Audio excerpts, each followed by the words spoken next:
Kalp ve damar hastalıklarının tedavisinde sizlere damar destek setini sunuyoruz. Dünyada ölümlerin %34'ü kalp ve damar hastalıklarından kaynaklanıyor. Ürünümüz bu ciddi sorunun çözümüne yardımcı destek olarak üretilmiştir. 2007'de ve damar tıkanıklığım var. Şifalı bitkileri 4 ay kullandım. Çok faydasını gördüm. Şimdilik ağrımsızım yok. Damar tıkanıklığına sorunum kalmadı. Damar tıkanıklığım vardı. Şifalı bitkileri 2 ay kullandım. Eskiden işte dedim ya, birinci 10 basamak çıkamazken şimdi 4. kata kadar çıkıyorum.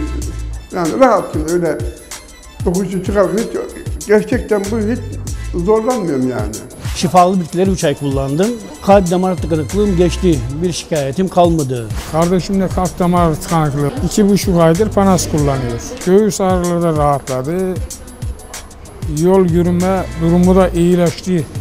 Setimiz damar sertliğinin giderilmesinde, damar tıkanıklarının önlenmesinde, kolesterole bağlı damar yıpranmalarını engellemede ve çeşitli sebeplerle oluşan damar hasarlarını yok etmede önemli bir bitkisel gıda takviyesidir.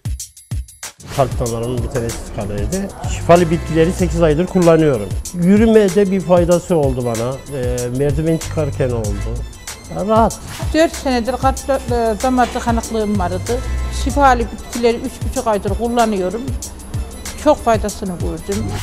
Damar destek setimiz içerisindeki etkin bitki özleri sayesinde damarları açar, zarar görmüş damarları onarır, kan dolaşımını artırır, damar elastikiyetini yükseltir ve tüm kalp damar rahatsızlıkları için tamamen doğal destek ürünü olarak sizlere yardımcı olur.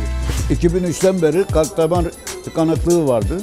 Yürüyemiyordum, nefesim daralıyordu. Fazla ayakta kalamıyordum, merdiven hiç çıkamıyordum. 6 ay kullandım, 20 yaşında delikanlı oldum. Delikanlı oldum diyorum, gençleştim ya. Sağlıklı, zinde bir yaşam ve daha mutlu bir aile hayatı için vakit kaybetmeden hemen bizi arayın.